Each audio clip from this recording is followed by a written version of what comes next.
Columbia. This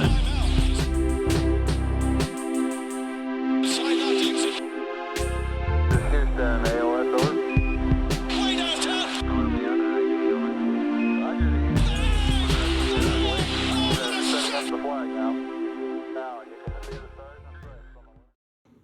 Welcome, everybody, to another episode of the TKW Podcast. We're back. We took an abrupt little siesta there. The season got to be too much, as I'm sure it did for everyone. I'm sure we're not the only ones to falter, but to all you people out there who stayed true and held on throughout that entire season, watched every game or as many as you could, we stand with you. But it's done. It's summertime. I'm here with Kyle Maggio. What's going on, my man? What's going on, everybody? Happy to be back. Missed everyone. Missed my buddy Anthony here. Yeah. Bryan can't join us, unfortunately. He's at Coachella. Boy, you hate to see that. Oh, yeah. All right, well, you follow me at Corbo Anthony on Twitter. Follow Kyle at Kyle Maggio while you're at it. The Knicks Wall. Give us a follow. Head to theknickswall.com. TKW Podcast? Yeah. I brought the TKW Podcast account out of hiatus tonight for the first time in weeks after bringing it back for the first time in weeks. So, we're doing all right. We're doing great. We're here. We're at the finish line. We crossed it. The season ended with a smackdown against the Pistons. I didn't watch that game. Did you watch it? Which game? The Pistons game? The Pistons game, the smackdown. I did not. No. Why? We knew it was coming. It didn't matter. We saw Isaiah Hicks playing his first game of the season. Oh, actually, sorry. I was at the. I was at the game. Sorry, I don't know why that for some reason differentiated in my brain. I was thinking about watching it on TV. Yeah, I was at the game. It was a weird Garden crowd that night. Yeah, and sure, it was fan appreciation night too, right? Yeah, nobody was really upset. It was just this really I don't know how to describe it. Just a really strange, it was a confused vibe. Like, some people, you could tell, were very disgruntled. Long season. They stunk it up that night. They just got crushed. And then other people were just you could tell basically, there was 3 or 4 chants that broke out for We Want Zion, or just Zion in general. I didn't really hear anything for Durant or Kyrie or anything, but you can kind of tell where people's heads were at. It's where our heads were at. It's where they've been at basically since the calendar change of 2019. We're all thinking about what's to come in the offseason. So I don't really blame them, but it was a smackdown. I think everybody was just happy to be done with the year. Mitch didn't even look like his normal self. I don't think he recorded a block, and if he did, it was very late in the game. Yeah, and I said as soon as we got there, I was like tonight, of course, he's not going to get the blocks tonight. We finally get here, and he's not going to get the blocks tonight. He threw down a bunch of dunks, though. He had 3 or 4 really mean alley-oops, so at least he gave us that much. Because that guy, he loves dunking, loves it. Yeah, it was. I didn't bother with it. I was gonna go to the game before that against Chicago, and I didn't even make it down to that. I was tracking the tickets for that game, throughout the day to see if I wanted to go. They got as low as $15 a pop. I could have gotten 300th level row 1 for directly behind the basket for $15 a ticket. And it still wasn't enough to compel me to go. That's incredible. So, but yeah, I mean, it feels really, really relieving. I never want to hear the name Emmanuel Mudiay again. Ever. I'm July 1st, the calendar year for the NBA cannot turn over fast enough. I mean, we can look at this entire roster of players, and there's a few players like that, right? I mean, Mudiay is top of the list for me. Do you have anybody like that on the team?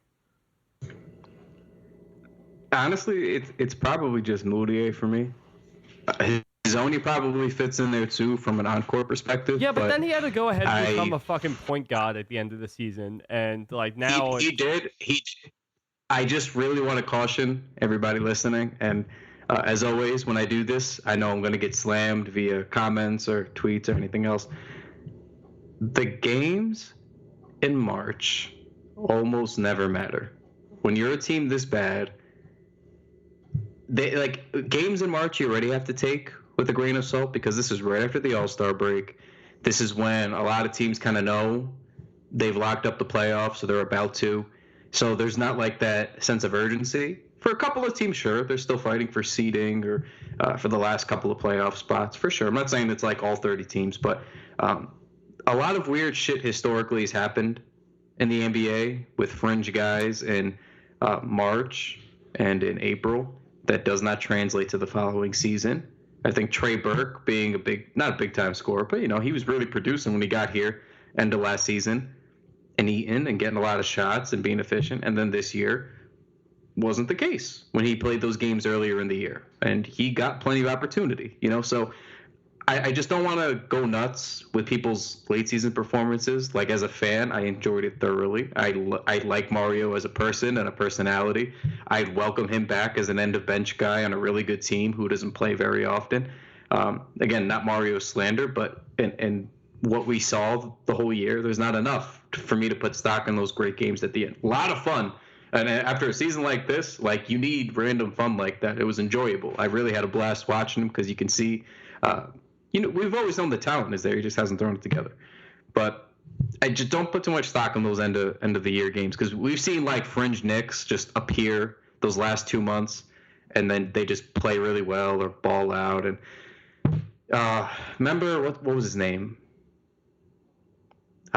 Remember Barron from like 2009? I was just about to say Earl Barron. I thought that's who you were talking about.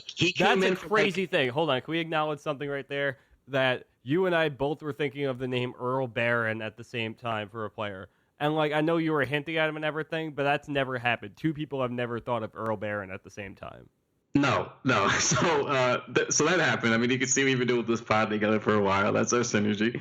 But, yeah, I mean, we've seen guys just come in and put up some monster numbers and then not get signed the next summer. It's not just a Knicks thing either. It's just a lot of teams, especially fringe teams. Guys kind of come in and they got to produce and they're trying to try out. And it's fun to see. I enjoyed Earl Barron doing that too, but it's tough to really pitch to those guys as being a serious contender. So Mudiay, glad he improved and had the most. Again, it's not an opinion. He had his most efficient and effective season of his career. But it's absolutely an insult to call somebody Earl Barron. Like we're comparing Emmanuel Mudiay to Earl Barron. No, I don't think that's fair either. I think like Hazonia, in all seriousness, is probably more apt for that. Even that, he probably doesn't deserve it. But just from the sole perspective of producing late in the season when it doesn't matter. But who's the Dan Gadzuric of this team? Oh, yikes! This team might be. That's probably Isaiah Hicks. Yeah, I mean it'd have to be Hicks or somebody who's perpetually inactive. Yikes. I mean Hicks is pretty good, but didn't Gadzuric come back like different times? I know he was there and waived in the 2012-13 season. I think he was definitely there for a period. This is really like on the back end of my Knicks. Yeah, Dan Gadzuric is right about where it hits the outer rim. He's Dutch. I didn't know that. Oh, did not know that either. But only I don't know. like 2 games for the Knicks. 2 games. Yeah, so I wish Mudiay well. He had a good efficient season in terms of his own career output. He just did. Look at his numbers. The numbers were clearly better for him as an individual. I'm not talking about playing winning basketball or helping the Knicks, especially in the future or anything. I just mean solely compared to Emmanuel Mudiay the past 3 seasons, Emmanuel Mudiay did better. It's just a fact. I hope he goes and continues to do that somewhere else. No, he did what he had to do, and I hope that somebody pays him, and hopefully that somebody's the Phoenix Suns, so Bryan can watch him frequently. All right, well, before we dive into too much of the minutia of who's going to be departing this season, why don't we take a look at the snapshot of this year? Let's take a look at the team leaders of all the players. How many different players do you think played on the Knicks this year altogether? Plus or minus 20? Plus, I'm gonna take the over here. Maybe it's the bait, but I'm gonna say it's like a low 20. It's gonna be like 21 or 22. Oh, close, 23. Yeah. 23 different players have played for the Knicks this year, between players getting waived and trades and G League call-ups, and Lord knows there were G League call-ups. She basically called up. My logic was they started the year with what, 15 people? I wonder if they set a record for that. No, I don't think they set a record, because I remember, like, I think, what was it, last year, the year before, it was the Grizzlies or somebody else played like a zillion young kids. But yeah, we had our 15 to start the year.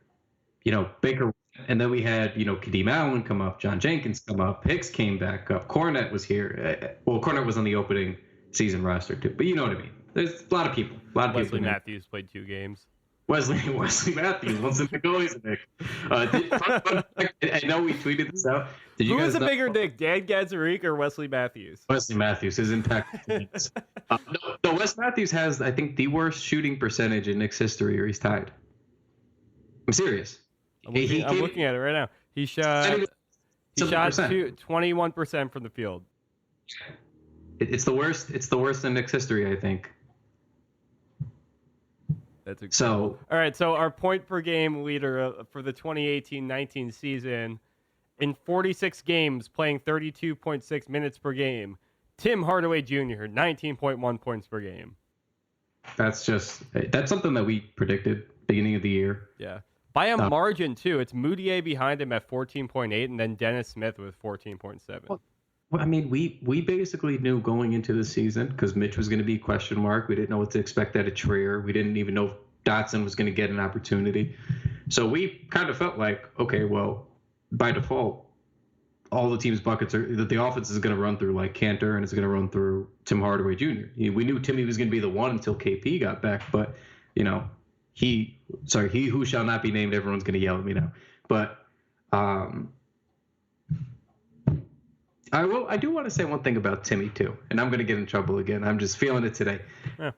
I stand by my comment that I think he could be an effective basketball player, and I stand by this despite the season that he had in New York, because we later found out that he had that foot injury that was lingering for most of the season, and then the Mavs shut him down because of it. Well, that's kind of the thing. Like, I was with you until he got hurt again with the same fucking injury, where I'm just like, oh no, he's toast. There's no way. But I started to think. So I was looking back at his career numbers. Remember, he had that same injury last year in December. Then he missed time. So I started looking at the numbers, and his numbers are actually his shooting numbers. But that's what I mean, though. This has happened already. But I understand about the injuries. I'm not being injury prone stinks, and that's a separate conversation. But I mean, from a production standpoint, his shooting numbers especially, were better before he hurt his foot, even last year. And then since he hurt his foot, he basically never shot the same again. So I wonder if. Well, that's what I'm thinking, like with Boogie too. I don't even. I mean this in the nicest possible way. I don't even want to talk about Boogie. My heart hurts for that guy. You know I'm a Boogie stan. I am just distraught. I am saddened deeply that I just thought he was going to go and see. All he had to do was make it 2 months, win a title, and he was going to get a max. Somebody was going to give him a max. That's it. It was the perfect play. It was such a smart business play. And that poor motherfucker couldn't have just strained his thigh.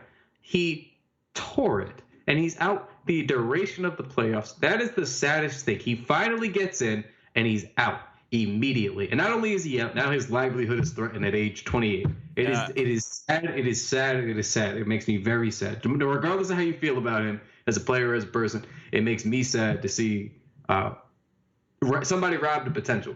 It always stinks. It always stinks. I hate that.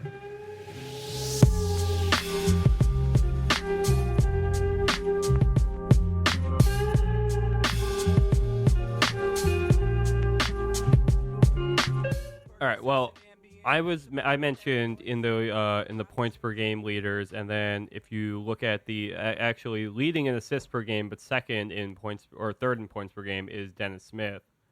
I have kind of a hot take about Dennis Smith.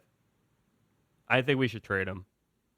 I know it's not the hottest take in the world, but I think we should trade Dennis Smith Jr. Well, it's not a hot take because it depends on the context. If you said, Kyle, Kevin Durant isn't coming this summer. Kyrie isn't coming this summer. These are certainties. We're not getting Zion, whatever. We should still trade Dennis Smith Jr. I would look at you very seriously and punch you in the throat. Because unless you're going to take John Morant in that situation, again, this is speculation because we don't even know what we're picking, then it doesn't make a lot of sense to me. But if you look at it and go, Kyle, we might get Kevin Durant, we might get Kyrie, we might get John Morant, whatever. To me, you don't have to do anything with Dennis Smith Jr. until you have to. He's just here. You could try him back out next season. So there's no rush. I don't disagree with you. It's just it's all about when and what happens. Right. I think it's more. It makes sense. My thought is that I think this is the right time to strike because I really don't see a scenario this summer where the Knicks don't end up with at least one point guard that they really want to put their focus around. I really whether it's they don't get the number one pick and they end up getting drafting John Morant or someone like that. And, they don't end up with Kyrie or Kemba, but, they're still putting their focus on him.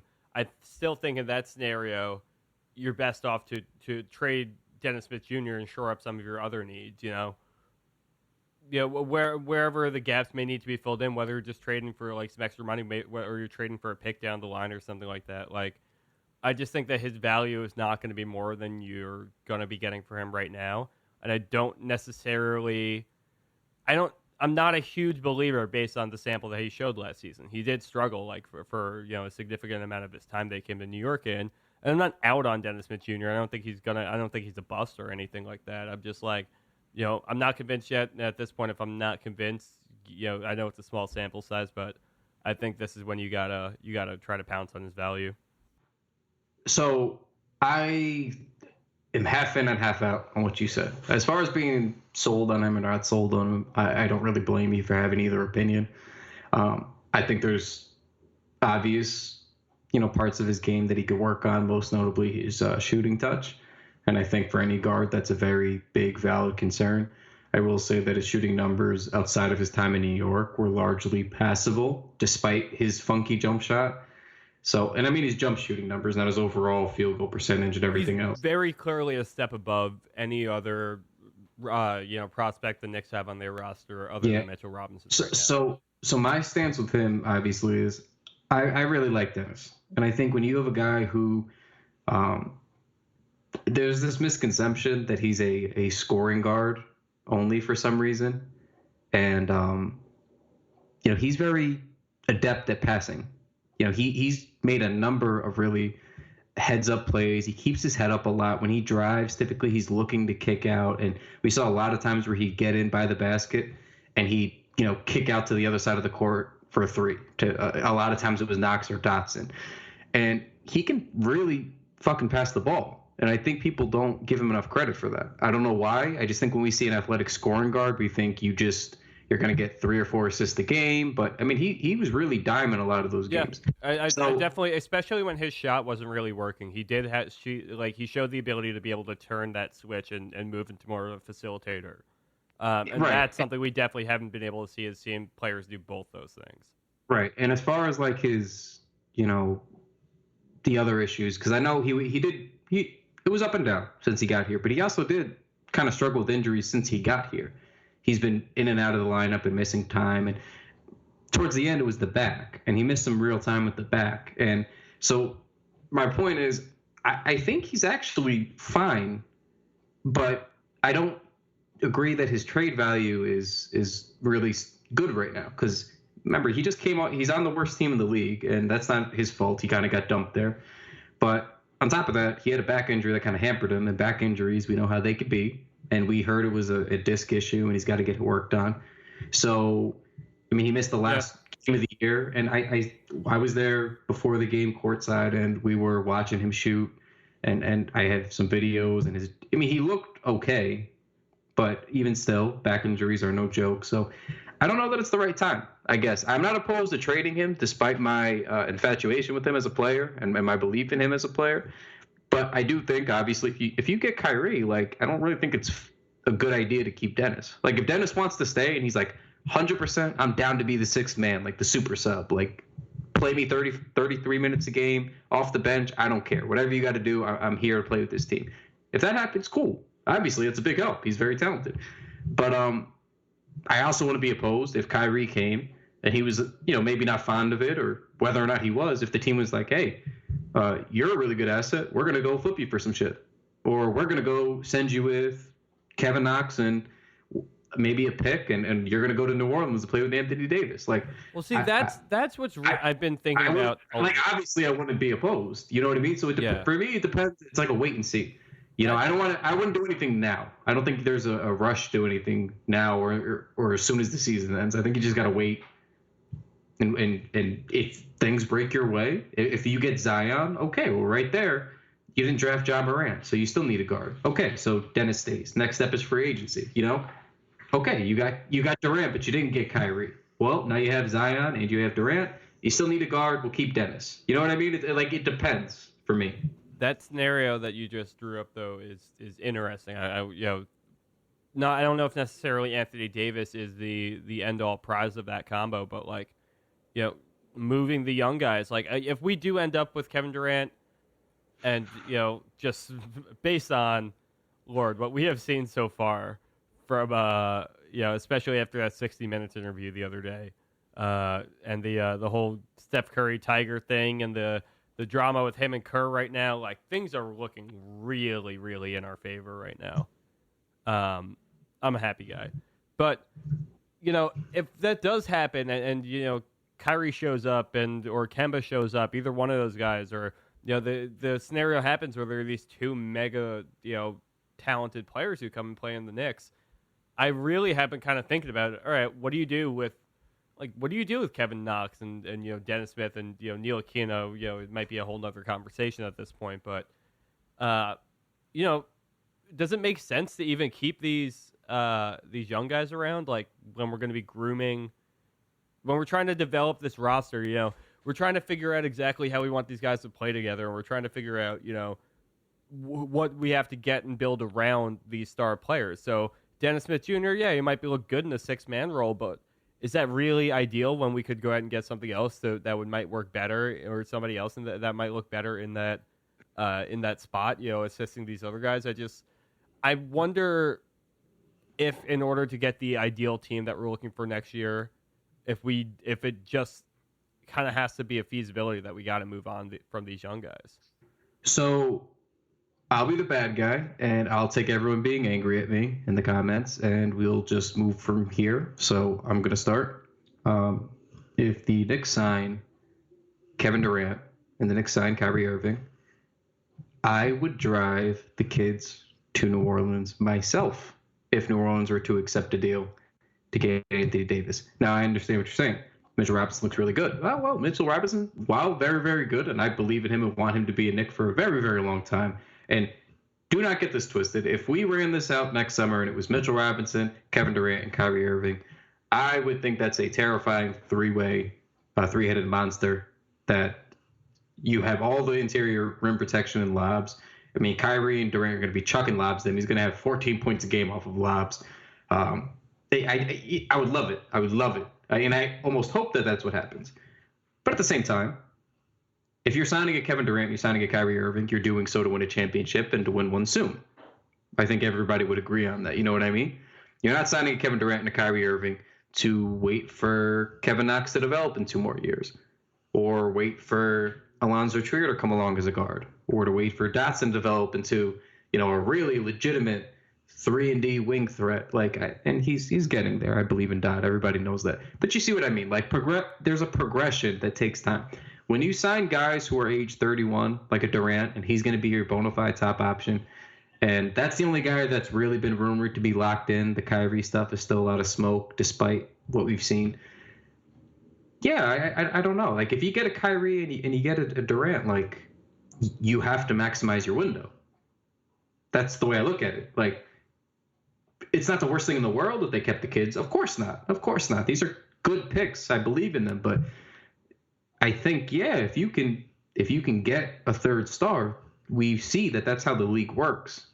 I know that fans have finally bought into the rebuild and doing this the right way, and we don't care how long it takes, and that's great. That's the right mindset to have. But circumstances change, plans change, and evidently, the worst kept secret in the NBA is Durant coming to New York this summer. It's either that or the greatest troll job in NBA history.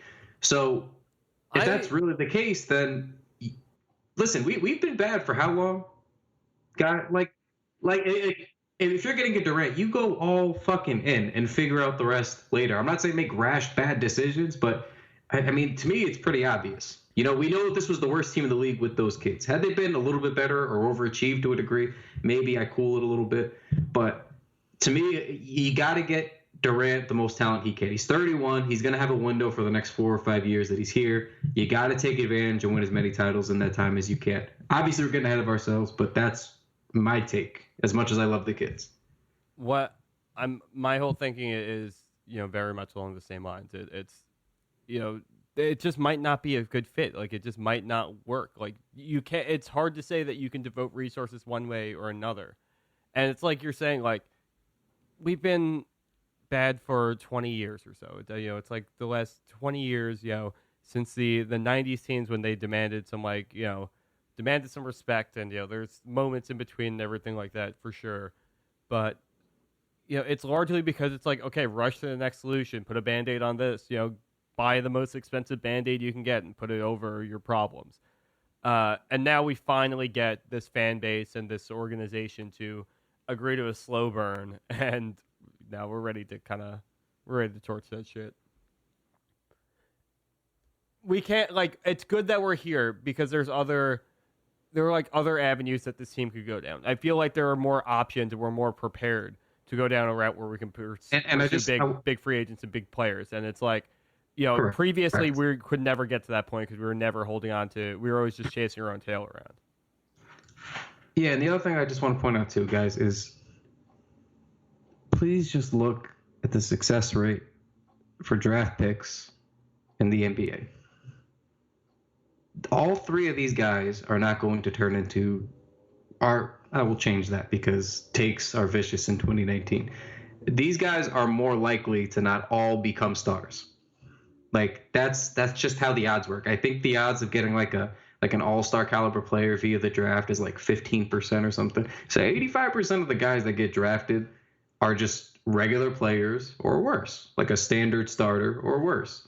So my logic is if you got to cash in a couple of pieces, and I think maybe if you traded, let's say, everything but Mitchell Robinson, something like that. Like everyone's on the table, Kevin Knox, Frank, whatever, just not Mitch. Like, oh, okay, I don't know that I'd be opposed. You know what I mean? Like, you're sort of playing the odds game too. And I know that when we are fans of a team, we overvalue our own guys a little bit. We believe in them more than anybody else. It's harder to move on from them. We get attached to them. We want guys. That's just fandom in a nutshell. We always want guys to be drafted by our team and stay with our team and love our team and ultimately be very successful. But the chances of that happening, at least for the NBA, aren't really that good. So if you identify who the good player is early, like maybe Mitch is getting it and developing quickly and he's turning into a monster. Okay, well, maybe you found the one guy you keep and you play the odds and move the rest. Like, I'm just trying to, it's not I don't like any of the kids. It's just playing the numbers game. It's just how that works. So if you got to cash in if you're playing those odds to get an Anthony Davis, like that's a good move objectively, no matter how much you believe in those kids. So that's my take. And I know I'm not going to get everyone to agree with me, but that's my take.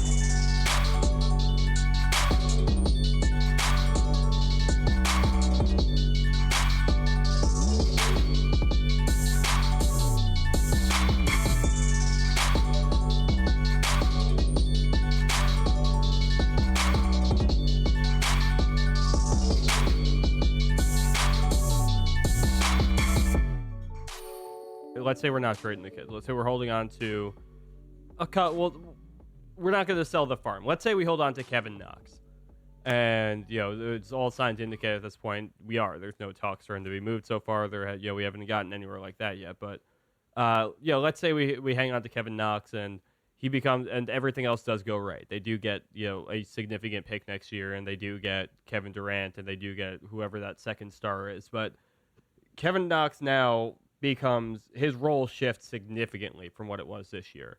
Whether you're talking about his struggles or his successes, or or wherever he was in between, Kevin Knox is now not going to be looked at as a proto face of the franchise, playing almost 40 minutes a night, taking up to 20 shots a game in his rookie year. He's going to be more of an auxiliary off the bench wing player who's going to have to get used to playing 20 minutes a game, 25 minutes a game, taking maybe 9 shots a game, 10 shots a game. I wonder how he adjusts into a role like that.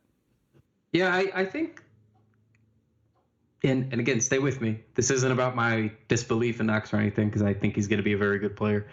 The end of the season, and again, I know I just said don't put too much stock in those numbers, and you should not put too much stock on those numbers, but I noticed an encouraging trend. He played less minutes to finish the year than he played a lot of minutes in like January and February.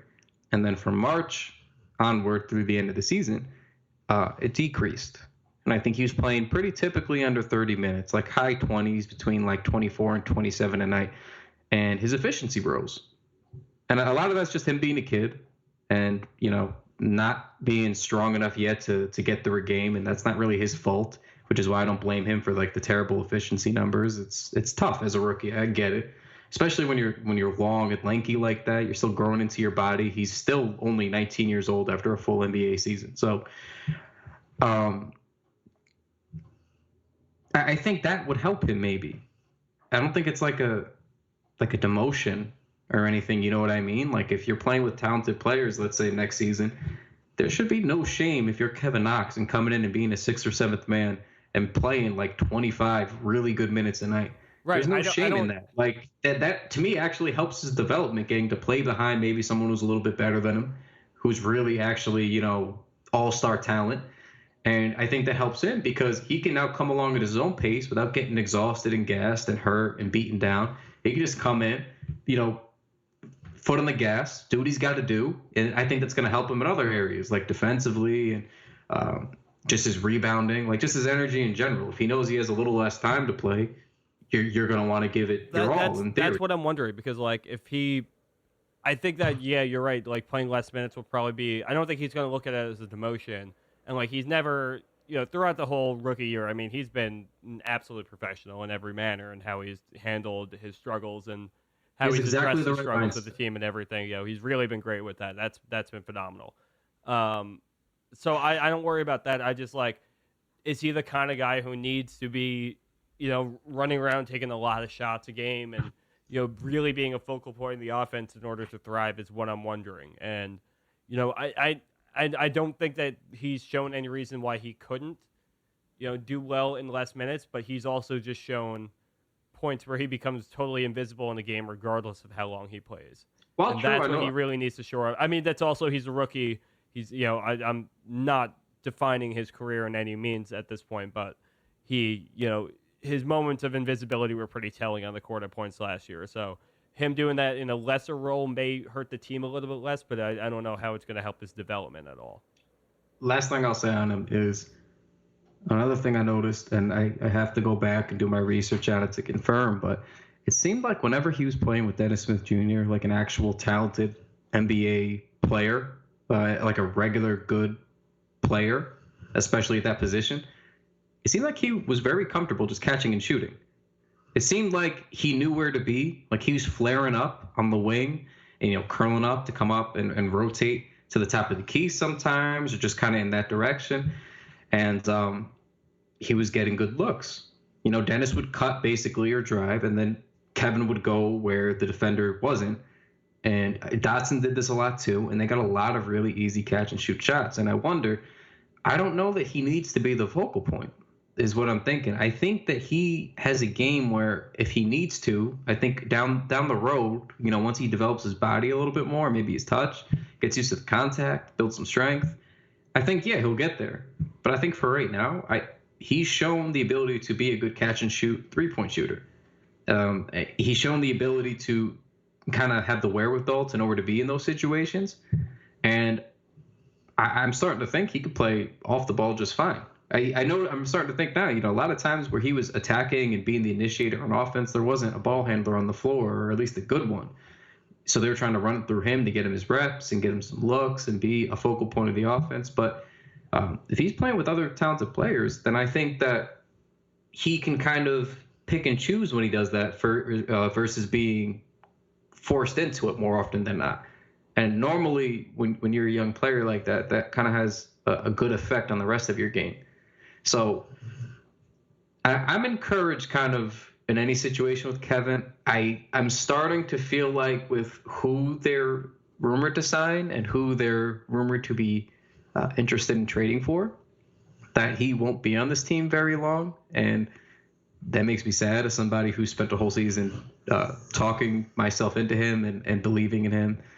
But I think he'd be fine. If he ended up staying next year and, like, let's say Durant came and nobody else and they didn't make the Anthony Davis trade, something like that. Like, if he was on this team behind Durant, I think that's fine. I think he'd fit in. And if they needed him to take over, be a little more aggressive, we've seen him be able to do that too. I'm not really that worried. I just don't know what the results would be early in his career.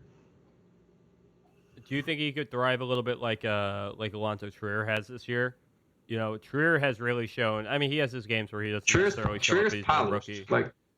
Like Trier looks like he's strong and comfortable in his body. Like, he knows what he's doing. Like, Knox to me looks like a guy who just got that body. A lot of times when I watch him, he looks like he was me today and then woke up tomorrow and he was 6'10" Kevin Knox, and he's still trying to figure out what to do, because he does have a lot of smooth components to his game like a guard, but then you see him just kind of lost and flailing at times too. So I don't know that. And I mean, Trier is 4 years older than Knox too, but it's like, it's also just, I wonder if he in that same kind of position, like Trier just seemed to be able to really activate it when he got his minutes. Like, he would, make himself known on the court, and he would take advantage of his opportunities, and we didn't always get that from Knox. So that's a comparison that I kind of am looking at right now. If Alonzo Trier, it could be, if Kevin Knox could kind of model his time on the court and his minutes to, taking the same kind of approach that Trier has been to be effective in his limited role this season, I think that's going to be the key for him, moving forward with the team. I agree with that much about his approach. I think that's the way he can get it. So, but like, the only way that we're going to be able to get that approach is if the coach allows that to happen. David Fizdale, we're now talking about a different kind of team for Fizdale to be coaching than when he was first hired. It's kind of a radically different approach where he was hired to just be that, for my understanding, to be that enthusiastic, really hyping his guys up kind of coach who was going to take a bunch of young players and reclamation projects with probably not a ton of confidence in the league and be able to bring out the best of them, mostly through just being positive around them. And then, there is the rumors of his defense, which we didn't see a ton of this season, whether it's on him or somebody else. It's still kind of up in the air. But, do we think that that kind of approach from Fizdale is going to be enough when it comes time to actually be, potentially contending if we get to that point when, is he going to be the kind of guy that we can lead a team who's got, some of the top free agents from the summer on it? I think so. And it's not even because I'm really all that high on Fizz after the season. Anybody who listens Brian's to this podcast... Brian's going to hate us for doing this with Adam, by the way. Yeah, and listen, everybody who listens to this knows, like, I love Fizz. I wanted him hired. I've been very vocal about that. I still stand by. I think he'll figure it out next season. He just didn't give us a lot this year. And I don't really give a shit about the defense, I'll be quite honest with you, just despite the Mitch thing that he figured out late in the year. This was a bad team, and we knew it was going to be a bad team. And none of the players on this roster, aside from Mitch, who in the beginning of the year, he couldn't stay in games, and we barely knew what he was doing on the court. And Frank, who either was a ghost or would give you 2 good games and then disappear, or missed half the season because of injury. Like, there wasn't a lot of defensive personnel. It was like by the end of the year, it was like Dame Dotson, Mitchell Robinson, and Kadeem Allen playing defense. You know what I mean? It's like, you're not going to win a lot of games if, 3 of your players are the good defenders, and 2 of one of those guys was in the G League the whole year. You know what I mean? It's like, it's not conducive of a good team. It's just not built for that.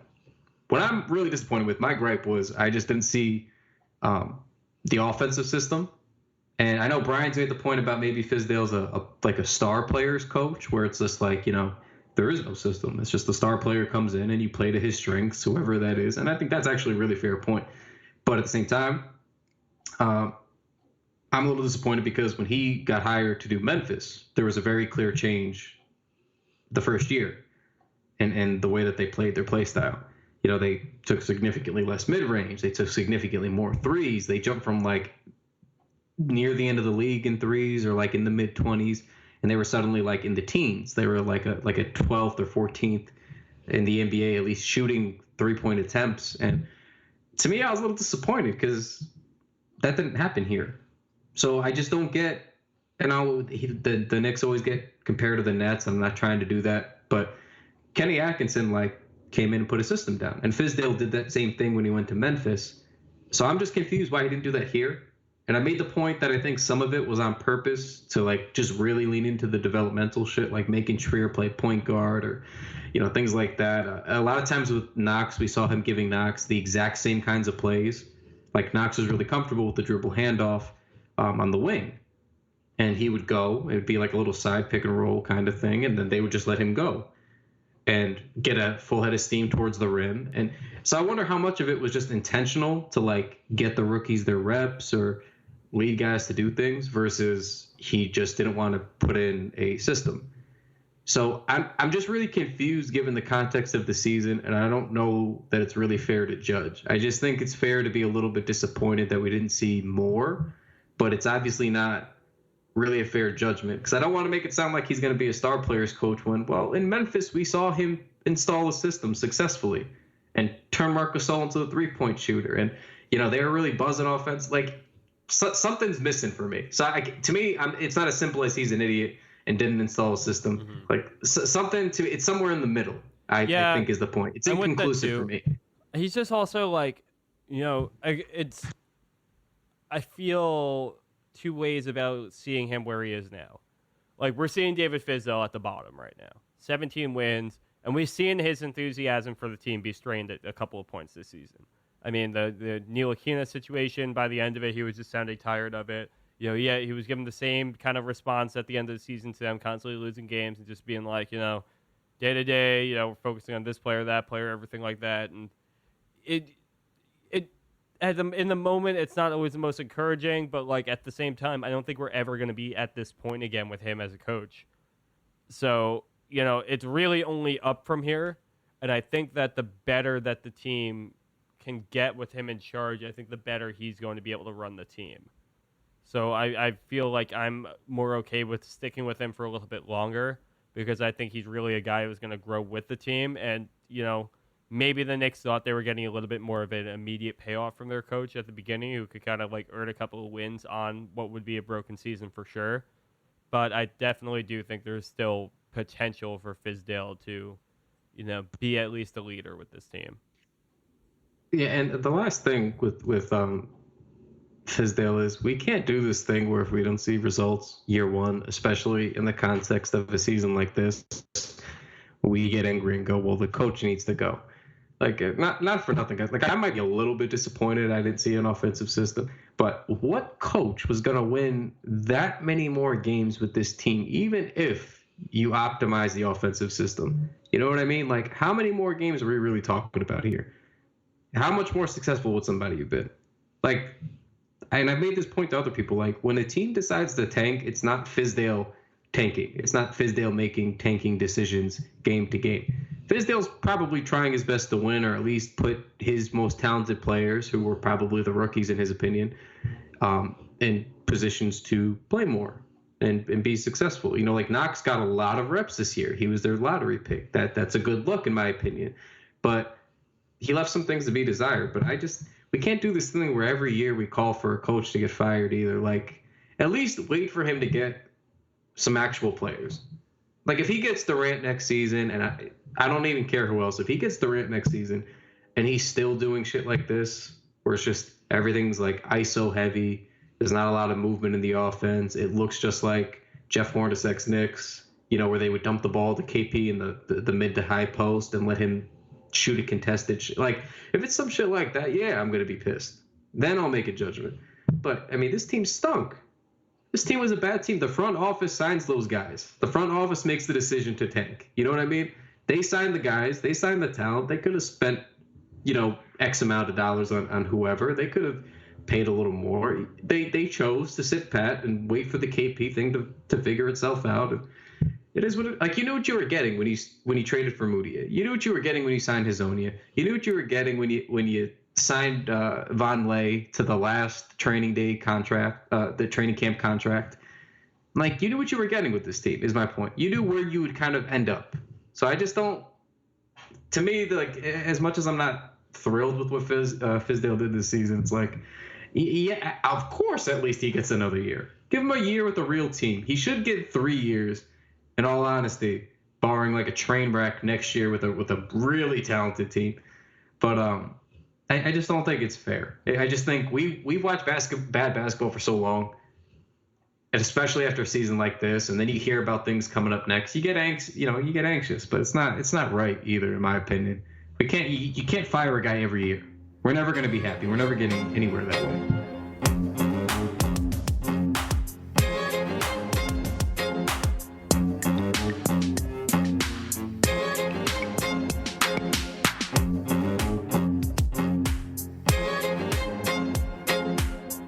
All right, before we get out of here today, we did have a question.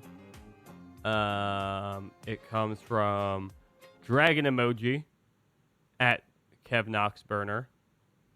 Is there any scenario where Knicks would trade down? Kind of like Hawks, Mavs did last year. We moved down 2 spots, 1 to 3, 2 to 4, etc. And a team like Celtics can move up, along with giving us their draft pick and a pick next year. So I'd imagine maybe we think of this in the scenario where the Knicks end up at 2 or 3, I think would be the most realistic thing. I think there's a case for it if we're at 2.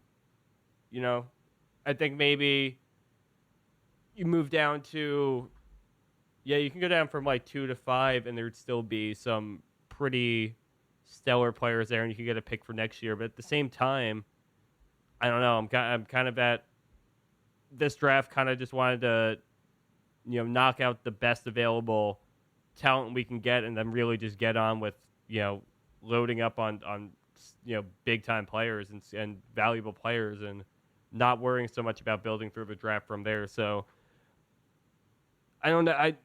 It's really hard to decide which one is the more optimal route because more assets is never a bad thing either. But right now, I think I'm leaning at, if you get the number 2 or the number 3 pick, you just keep it.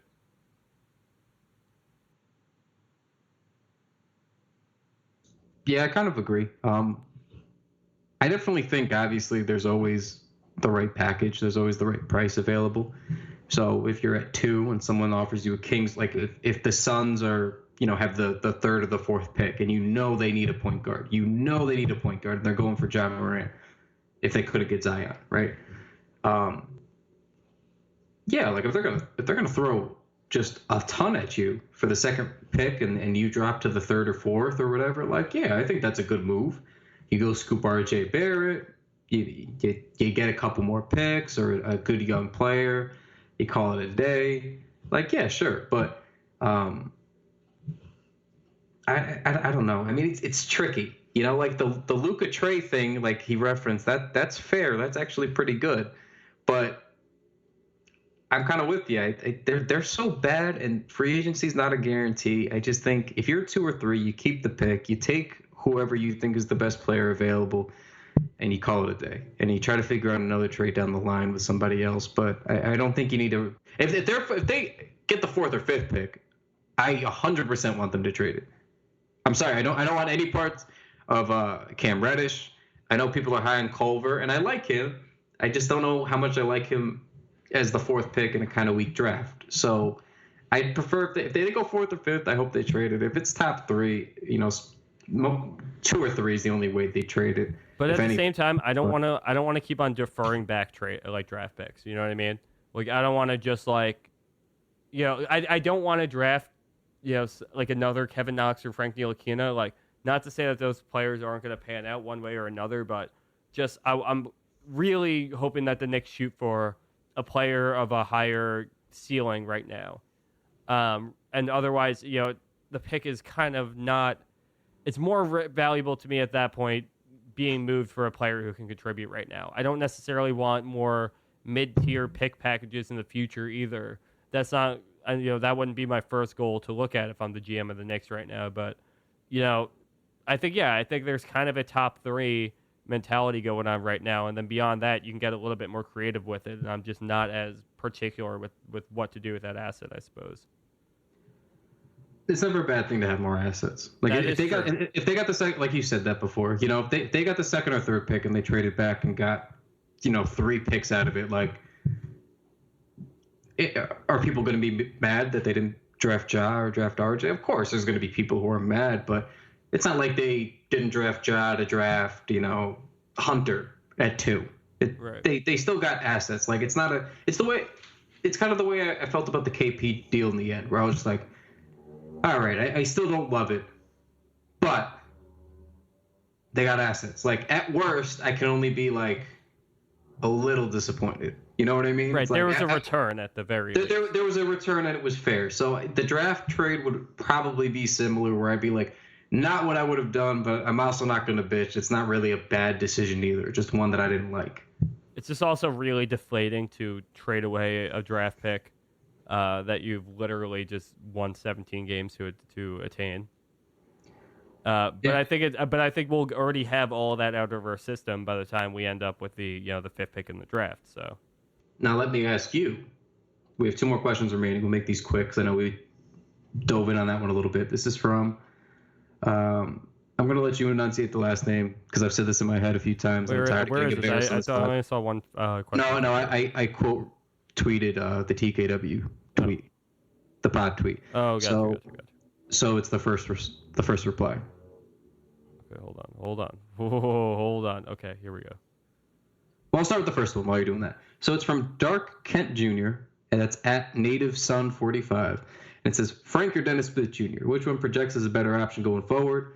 Underrated, New York Knicks subplot, agree or not? I disagree. We know how I feel with Frank at this point, very frustrated, and I believe in Dennis Smith Jr.'s potential more. You can make the point that a Durant and Kyrie team would need players like Frank, and I think that's an excellent point. So it's contextual, this question, in my opinion. But if we're just picking straight up in the future and we have nothing else to go off of, no guarantees, no Durants, nothing, I would go Dennis Smith Jr. pretty easily at this point. I'm sorry. I'm gonna get yelled at again. I've embraced it on this podcast. First skill is availability, and the other thing is you actually have to produce. As much as I love Frank and I believe in his potential, he just hasn't really done either. So we're at the same point with how valuable we think Frank is right now. I definitely am the league and people in general more. Ebb towards where you stand on Frank Ntilikina than where I necessarily stand. But I agree with everything you're saying and then still want to go the other way. And it's not because I still do think that Frank deserves another year to prove what he can do. It's more because I think that, what we were talking about earlier in the show, that Dennis Smith Jr., has a little bit more valuable, he has a little bit more value than what you're going to get for Frank Ntilikina right now. So I would rather at this point put the bigger chip in and get the bigger return out of it rather than just move Frank for, pennies on a dollar at this point. And I think there's a good player in there somewhere with Frank. I just don't know what he has to do to figure it out. And I just don't see how you get any player that's so valuable for Frank right now that isn't worth that it's worth not just waiting around to see what he becomes next year. He's not taking up that much room. He's not taking up that much money. And honestly, you've justified at that point if he's not producing to just not play him. But this just still feels a little bit premature. Yeah, I mean, my big thing with him for a while has been he needed to help his own cause when he was healthy, and he just didn't do it enough, period.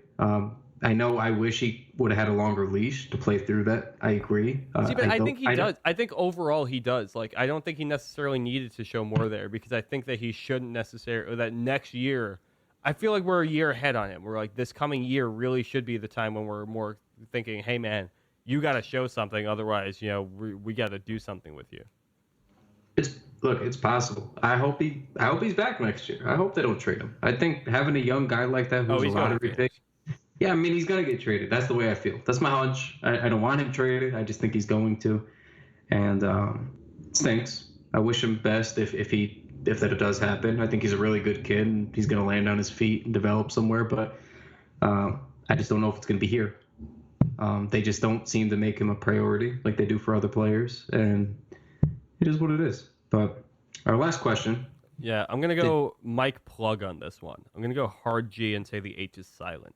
Okay, I'm glad you took the stance. Yeah, this is a good Twitter buddy that I talk to occasionally. I just did not want to butcher his name as I do with everyone. Mike Plug, and if he says it's otherwise, add us. We got you.